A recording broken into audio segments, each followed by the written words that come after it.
Sio mwana litamagia yeye hakaije umia DCM niki mwajuri hakuwe meri ina umia JCM niki hedo la Uganda to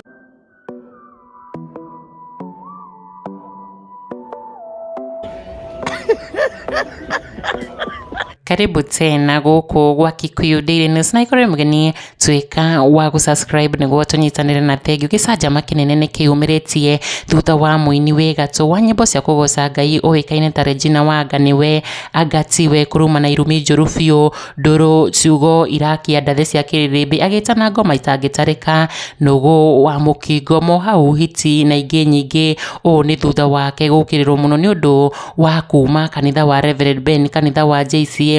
otorio KWŨYU Regina WA ANGANĨWE ni umwe wa andu kana aini aria manyitiriire JCM matuko makiambiriria nginya ukirugama na ndeto ciake cia kweheria kanitha-ini uyu ciumiritie thutha wa Rev Ben kwaga kunyitanira nake igongona-ini riake ria gucokia ngatho Thanksgiving and Music Lounge haria tonire Rev Ben akiaga gwikinya igongona-ini riu haria kwagiire na ngaiha ya miario gatagati kao marieri KIENGEI akiuga ndagucoka ku attend magongona maini maria marahanikira inyuiro-ini cia njohi na ikeno oho akiuga keti option ya mundu ta mutungatiri mundu ni ahoerwo ni muhunjia wa kuria athiaga kanitha haria thutha ucio tonete Regina ndari athie ona kana gukuhiriria kanitha wa JCM na riu muini uyu ni umiritie akanite gwakana thutha wa ndeto kumburania ati aumire JCM thutha wa mbeca 100,000 kungumanio iria riu kuhithuritie ati nicio ahuthirire guthii nacio ikeno bururi wa Uganda ndeto iria Regina akomithitie na ruo runene na akarumana muno akiaria uriri Rev Ben KIENGEI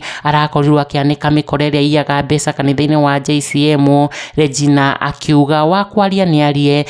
ena rutha rwa gwicagurira kanitha uria angithie guku mucii munene wa Nairobi haria githeretie gitumi giake kuma kanitha ucio wa JCM akiuga kene wa kanitha wa ID na gutiri undu racenjia macambiki make makiumiria kumwikiria opinion ciao uyu wa mbere kuga I remember mlisema mushikilie Rev Ben hadi wakati atasimama vizuri. George Muirorio nake akimwira Regina, people will talk and talk, nothing you can change, ignore, otherwise you just making them feel that they have achieved their goal. Everyone can see you are upset. Kikuyu Daily News, subscribe.